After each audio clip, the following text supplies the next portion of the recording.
Hey guys, this is Jeremiah. I'm at the Richmond station. This is a short little video primer on how to use our new Impact Eagle vents. They're they got a few more bells and whistles than our auto vents, so let's get started. Also, I'd like to talk to you a little bit about, give you some insight on management of the ventilator patient so you can be more comfortable next time you have to transport a patient that's intubated on a ventilator. So let's get started. First of all, we're going to use our ventilator circuit, and when you're pulling the ventilator circuit out of the package, it's important to make sure these two tubes are connected to the patient end of the ventilator circuit. This is the pressure transducer tube. This is the exhalation port tube. They only fit one way. The nibs are different sizes and they only fit one way. Just make sure they're connected. Step 2. We're going to connect the ventilator circuit up to the ventilator. So we're going to connect the big corrugated tubing up to the gas out or to patient. Next thing we're going to do is we're going to take those two little hoses. There's our pressure transducer. If you notice, it's green and the nib is green. So we're going to hook it up. And then finally we're going to hook up the exhalation valve. They only go one way, so you can't mess them up. Including your ventilator, you're going to have a little this is called a Tessalon. It's a simulated patient lung. It simulates the resistance and give of a real lung, so you can test your ventilator circuit before you put it on a patient. So we're going to take the Tessalon and we're going to put it on the patient end of the ventilator circuit, just like that. Okay. We're all hooked up. Normally, I have this thing, we're using room air. It actually has its own compressor and it'll deliver 21% oxygen. So for demonstration purposes, this is what we're going to use today. But normally, you have a green high pressure hose. You're going to screw it in there where it says oxygen in, and that's going to go to your oxygen tank with your regulator on the high pressure port, just like the auto vent. Alright, so let's turn this thing on. So first thing we're going to do is if you'll notice, all these knobs are labeled 1, 2, 3, 4, and 5. So we're going to come over here to step 1. We're going to actually turn the ventilator on, and we have to calibrate this pressure sensor. So we're going to start it up in cal mode. It says cal mode, and then it says OK. So the ventilator is now calibrated and ready to use. So the first, we're going to start this ventilator up, and we're going to set it up, and we're going to set it up in AC mode. And I'm going to explain more to you about what AC mode means. So let's set it up in AC mode. Alright, so we've done step 1. Alright, let's move on to step 2, which is the ventilation rate, or how many breaths per minute the ventilator is going to deliver. And if you can see right now, it's set for 12 breaths a minute. If you can zoom in on that. Alright, cool. So we're gonna just to show you how the knobs work, we're gonna set it for 16 breaths a minute. They're very sensitive, so you have just small touches, if you can see there. So now we're set at 16 breaths a minute. Step 3, we're gonna set the inspiratory-expiratory ratio. I'll go into a little bit about that later. But the IDE time, pretty muchly for all our transports, is always going to be 1 to 2. And if you move the IDE knob all the way over into the far counterclockwise position, right there, it'll always come up in 1 to 2. Step 4, we're going to set the tidal volume. This is the amount of air that the ventilator is going to deliver to the patient in one respiration. Right now you can see it's set for 550 and it's delivering. It'll show you what it delivers. It delivered 546 milliliters. So we're going to set this tidal volume to 600 just so you can see it working. If you can see, I barely touched the knob. So these knobs are really sensitive. They're going to be hard for you to adjust when you're transporting. Last thing, one of the final steps is step 5, and that's our FiO2, or percentage oxygen, that the patient's going to get. Right now we're using room air and we're using the internal compressor on the ventilator, so it's telling me it's delivering 21%. You'll notice if I try to increase the FiO2, the ventilator alarms. So let's reset that alarm, dial it back to 21%. Okay, last step but not least is the PEEP, or positive end expiratory pressure.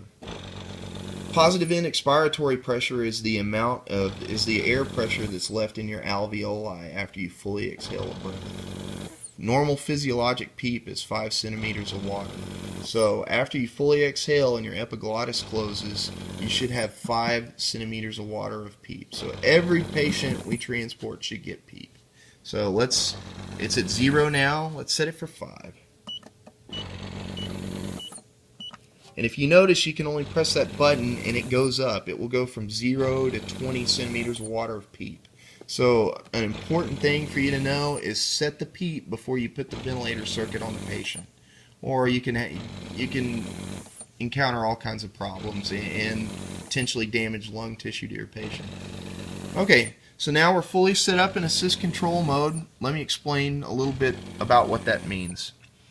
So this is a volume cycled ventilator, meaning when the patient triggers a breath and it delivers a breath up to a preset volume, which we've predetermined for him and we set in the ventilator. And AC means assist control. It will give an assisted breath, meaning the patient can trigger their own breaths on the ventilator. They can breathe on their own. If they're breathing faster than 16 breaths a minute, that's fine. The ventilator will allow them to breathe faster than 16 breaths a minute. Their negative inspiratory force when they take in a breath will trigger the ventilator, give them the breath. Also, it will give a controlled breath, meaning if the patient's apneic, it will deliver that tidal volume, 600 milliliters, at 16 breaths a minute, with a 1 to 2 inspiratory-expiratory rate.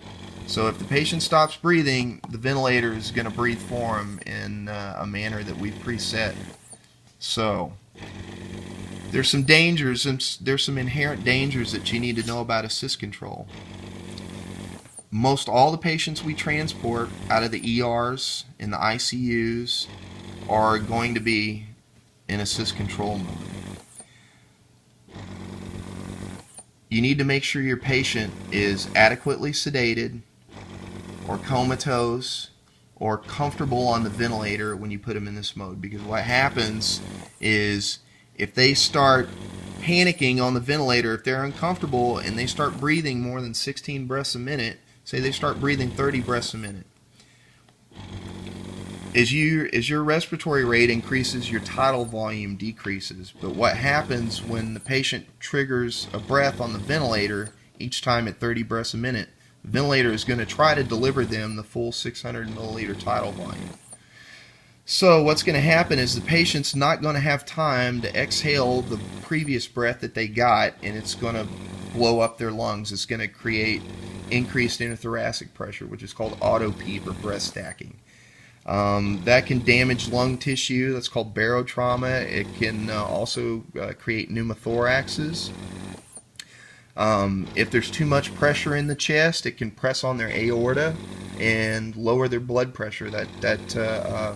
When you have too much pressure in the center of your chest and it pressures on your aorta, if you remember your cardiac stuff, that will decrease their preload and also lower their blood pressure. So you may find if the patient starts over-breathing on the ventilator, and you may start to watch their blood pressure rapidly decrease and their heart rate increase. So that's bad.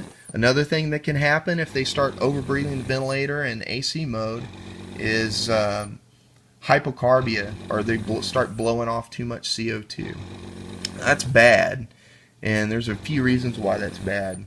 If you remember head injury patients, when you hyperventilate a head injury patient, it causes cerebrovascular constriction. So if you're transporting somebody post-cardiac arrest, or you're transporting a trauma patient and you want to protect their brain, you don't want reduced blood flow to their brain. So we don't want to hyperventilate them. That can cause brain damage, it can cause a stroke, it can infarct part of their brain tissue. Also, another thing that not enough CO2 can cause, or hypocarbia can cause, it can cause a respiratory alkalosis, or an alkalotic state in the body, which can do all kinds of physiologic bad things, including arrhythmias, cardiac arrhythmias. So if they get too hypocarbic or too alkalotic, they can go back into cardiac arrest, have VFib, VTAC, have all kinds of cardiac arrhythmias. So the important thing you need to know when a patient's on AC mode is they're comfortable. So when you set up your ventilator and you put them on it, watch them for a minute. Make sure they're comfortable. Make sure they maintain their O2 sats. Watch the respiratory rate. Make sure the respiratory rate doesn't climb high and they don't overbreathe the ventilator. If they do start overbreathing the ventilator and they become uncomfortable on it, there's a few things we can do. You can, if you're in the ER, ask that the patient be adequately sedated before you transport them. Don't be afraid to ask a physician for that. Ask them for sedation, or if they're intubated and they were awake before they were intubated, make sure they have a paralytic on board with sedation. So vecuronium, rocuronium, all those last. They're non-depolarizing paralytics, and they last for anywhere from 25 to 35 minutes. So make sure your patient's adequately sedated before you leave the ER or the ICU. If you're in transport, which we don't carry any sedation or paralytics, if you're in transport and your patient starts overbreathing the ventilator, something that you can do is take them off the ventilator and bag them. Bag them as they breathe. You don't want them to hyperventilate in this mode. So if they start doing this in transport, take them off the ventilator altogether and bag them. That's AC mode. All right.